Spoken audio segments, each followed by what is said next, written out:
ونستعينه ونستغفره ونعوذ بالله من شرور أنفسنا ومن سيئات أعمالنا من يهده الله فلا مضل له ومن يضلل فلا هادي له أشهد أن لا إله إلا الله وأشهد أن محمدا عبده ورسوله اللهم صل على سيدنا محمد وعلى آل سيدنا محمد قال تعالى أعوذ بالله من الشيطان الرجيم بسم الله الرحمن الرحيم يا أيها الذين آمنوا اتقوا الله حق تقاته ولا تموتن إلا وأنتم مسلمون وبهذه الآية أوصيكم ونفسي بتقوى الله عز وجل. Hadratul kiram, sidang jemaah Jumat yang dirahmati Allah Subhanahu wa taala. Pertama dan yang paling utama, di setiap mimbar khutbah Jumat maka disampaikan oleh khatib, yaitu pesan takwa untuk khatib sendiri dan kepada para jamaah sekalian, agar senantiasa kita meningkatkan kualitas takwa kita kepada Allah Subhanahu wa taala. Sebab takwa itulah yang kelak akan kita bawa menghadap Allah Subhanahu wa taala. Inna akramakum indallahi atqakum. Ketika kita menghadap Allah Subhanahu wa taala, maka kekayaan tidak lagi berguna. Ketika kita menghadap Allah Subhanahu wa taala, maka suku dan ras juga tidak berguna. Ketika kita menghadap Allah Subhanahu wa taala, maka warna kulit tidak lagi berguna. Ketika kita menghadap Allah Subhanahu wa taala, kecerdasan dan jabatan yang kita miliki tidak lagi berguna, karena yang akan kita bawa menghadap Allah dan akan menjadikan kita sebagai ahli surganya Allah adalah gelar sebagai orang yang bertakwa kepada Allah Subhanahu wa taala. Dan demikianlah dijadikan sebuah rukun dalam khutbah Jumat untuk disampaikan kepada para jemaah tentang pentingnya pesan takwa. Oleh karena itu pada mimbar khutbah yang mulia ini, maka khatib ingin menyampaikan pesan takwa daripada Allah dan Rasulnya yang berkaitan dengan keutamaan memberi maaf dan juga meminta maaf. Hadratul kiram, sidang jamaah Jumat yang dirahmati Allah Subhanahu wa taala, sebagaimana kita maklumi bersama dan insyaallah sudah kita ketahui semuanya, bahwa dalam kehidupan ini kita harus mensinkronkan, yaitu dua hal. Yang pertama adalah hubungan kita dengan Allah Subhanahu wa taala sebagai Khalik yang menciptakan kita. Kemudian adalah hubungan kita dengan sesama manusia ataupun makhluknya Allah Subhanahu wa taala. Keduanya harus seimbang. Ketika kita baik hubungan kita dengan Allah, salat malam selalu kita tunaikan, puasa sunnah kita jalankan, sedekah kita kerjakan, amalan wajib kita lakukan, tapi tidak baik dengan tetangga, tidak baik dengan sanak saudara, tidak baik dengan makhluknya Allah, maka akan menjadi sia-sia di hadapan Allah Subhanahu wa taala. Juga demikian, ketika kita dinilai baik di hadapan manusia, kita dinilai dermawan di hadapan manusia, kita dinilai memiliki akhlak terpuji di hadapan manusia, tapi salat tidak dikerjakan, puasa tidak dijalankan, sedekah tidak ditunaikan, haji ketika mampu tidak dia laksanakan, maka juga akan menjadi sia-sia di hadapan Allah Subhanahu wa taala. Salah satu hal yang harus kita jadikan sebuah panduan hidup kita dalam menjalani kehidupan ini adalah bagaimana kita bisa memberi maaf dan juga mampu meminta maaf. Terlebih lagi jemaah sekalian dirahmati Allah, hari ini kita masih pada nuansa Idul Fitri atau berada di bulan Syawal, yang mana pada umumnya kita ketika masuk hari raya Idul Fitri maka kita saling mengunjungi dan saling meminta maaf serta kiridhan atas kesalahan-kesalahan yang sudah kita lakukan kepada orang-orang di sekitar kita. Walaupun pada dasarnya perlu kita tegaskan bahwa meminta maaf tidak perlu menunggu pada momentum tertentu. Artinya jangan sampai dijadikan sebuah kebiasaan, nanti saja saya minta maaf kalau lebaran, nanti sajalah saya minta maafnya lebaran masih lama. Jangan sampai ada kalimat demikian, sebab kita tidak tahu kapan terakhir kita akan menghembuskan nafas dan menghadap Allah Subhanahu wa taala. Maka Allah Subhanahu wa taala dalam Al-Qur'an telah menegaskan kepada kita semuanya agar segera meminta ampunan kepada Allah, dan pelajarannya adalah agar kita segera juga meminta maaf kepada orang-orang yang pernah kita zalimi.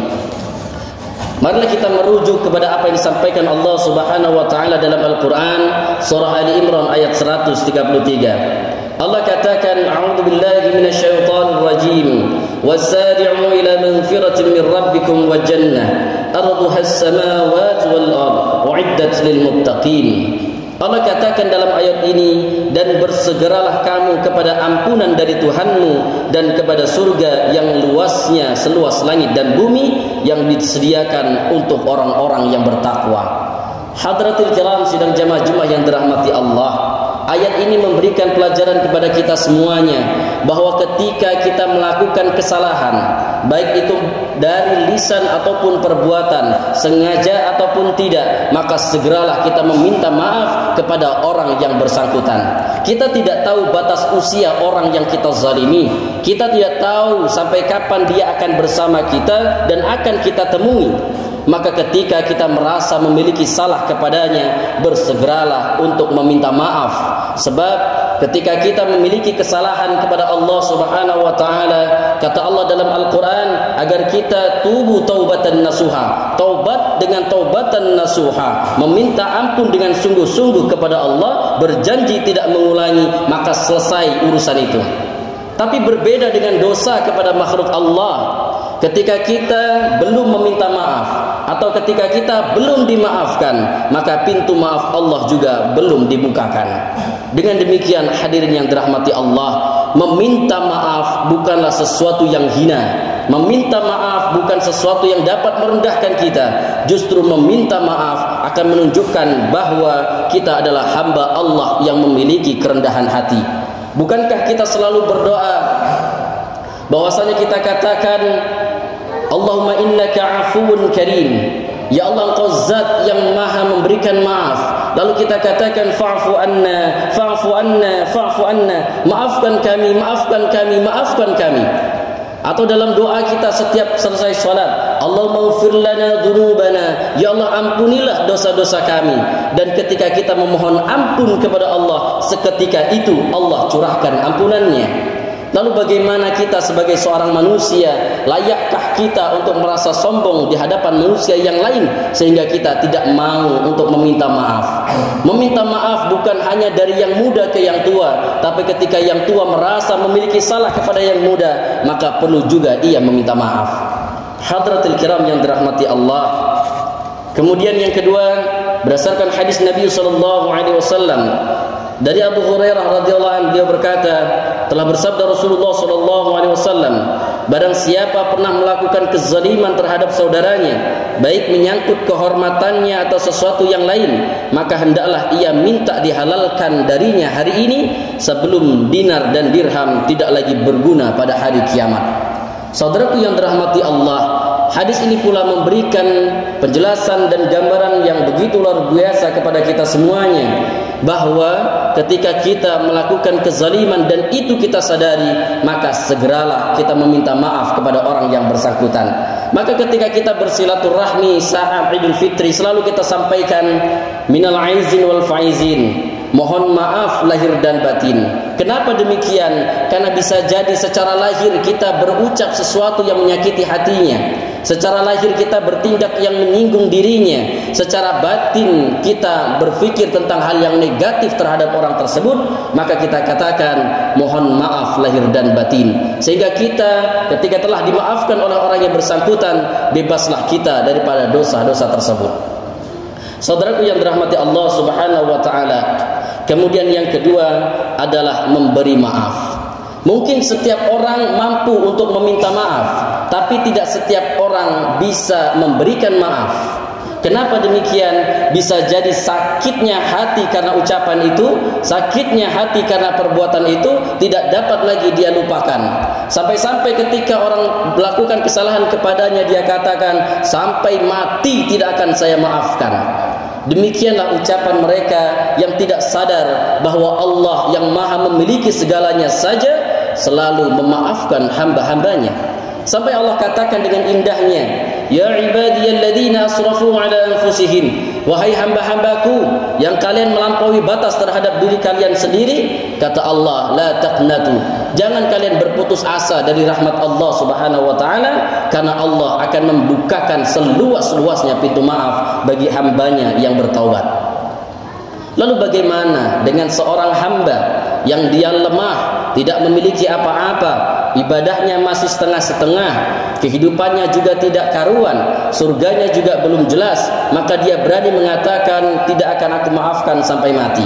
Mungkin betul itu sangat menyakitkan, tapi luar biasa ketika kita bisa memaafkan, disitulah Allah bukakan hati kita, Allah berikan ketenangan kepada jiwa kita, dan Allah akan berikan ketentraman kepada hati-hati yang mudah memaafkan saudaranya.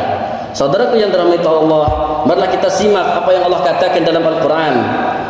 Dan balasan suatu kejahatan adalah kejahatan, maka barang siapa memaafkan dan berbuat baik, maka pahalanya atas tanggungan Allah. Sesungguhnya dia tidak menyukai orang-orang yang zalim. Pada dasarnya, ketika ada seseorang melakukan kesalahan atau kejahatan, ada yang dikatakan atau disebut dengan qisas. Ketika seseorang disakiti di telinganya, maka boleh dia menyakiti hal yang sama di telinga orang tersebut. Tapi Allah selalu menegaskan dalam akhir ayat bahwa memaafkan itu jauh lebih baik. Dalam ayat ini Allah katakan bahwasanya kejahatan itu dibalas dengan kejahatan, tapi barang siapa yang memaafkan dan berbuat baik kepada orang yang bersangkutan, maka pahalanya atas tanggungan Allah. Pelajarannya apa, hadirin yang dirahmati Allah sidang jamaah Jumat?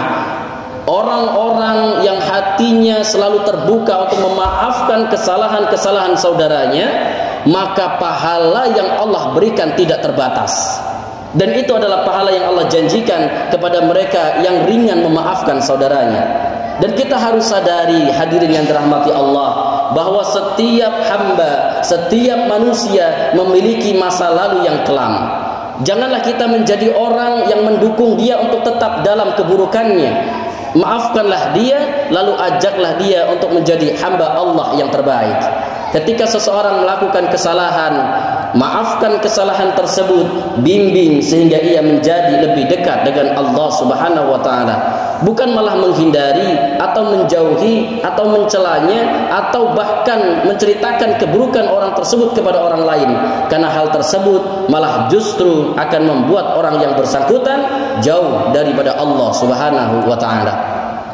Kemudian dalil terakhir yang ingin kami sampaikan melalui hadis Nabi sallallahu alaihi wasallam, "Ma naqasat sadaqah min malin wa ma zadallahu 'abdan bi'afin illa 'izan wa ma tawadu'a ahadun lillah illa rafa'allah." Nabi sallallahu alaihi wasallam katakan, sedekah itu tidak mengurangi harta, dan tidaklah Allah menambah bagi seorang hamba dengan pemberian maafnya kepada saudaranya kecuali kemuliaan di dunia dan di akhirat, serta tidaklah seseorang merendahkan diri karena Allah kecuali dia akan meninggikan derajatnya di dunia dan di akhirat. Hadis ini memberikan pelajaran berharga untuk khatib pribadi dan kita semuanya jamaah, bahwa setiap sedekah atau uang yang kita keluarkan di jalan Allah tidak pernah berkurang di sisi Allah Subhanahu wa taala, bahkan dia akan selalu bertambah dan bertambah. Sebagaimana Allah katakan dalam surah Al-Baqarah, sedekah yang kita tunaikan itu akan menumbuhkan 7 tangkai, dan setiap tangkainya akan menumbuhkan, dan Allah berikan kelipatan-kelipatan yang luar biasa atas sedekah yang kita lakukan itu. Jadi pada hakikatnya ketika kita memahami makna atau konsep sedekah, sedekah yang kita keluarkan bukan mengurangi harta, tapi justru menambah keberkahan daripada rezeki yang kita miliki. Lalu yang kedua tadi Rasulullah katakan, dan bagi orang-orang yang dia lapang dada memaafkan kesalahan saudaranya karena pemberian maaf yang dia berikan itu, maka tidaklah ada yang Allah berikan kepadanya kecuali kemuliaan di dunia dan di akhirat. Maka tak jarang ketika kita melihat orang yang begitu pemaaf, dia begitu dihormati, dia begitu disanjung, selalu dikatakan oleh orang lain kepadanya, beliau adalah orang yang ramah, beliau adalah orang yang pemurah, beliau adalah orang yang pemaaf, beliau adalah orang yang lembut hatinya. Demikianlah Allah muliakan dia di hadapan Allah dan di hadapan manusia, di dunia dan juga di akhirat. Dan yang terakhir dikatakan oleh Rasulullah sallallahu alaihi wasallam, orang-orang yang bersifat tawadhu', merasa rendah diri di hadapan Allah Subhanahu wa taala, rendah hati di hadapan para manusia, maka Allah akan mengangkat derajatnya di dunia maupun di akhirat.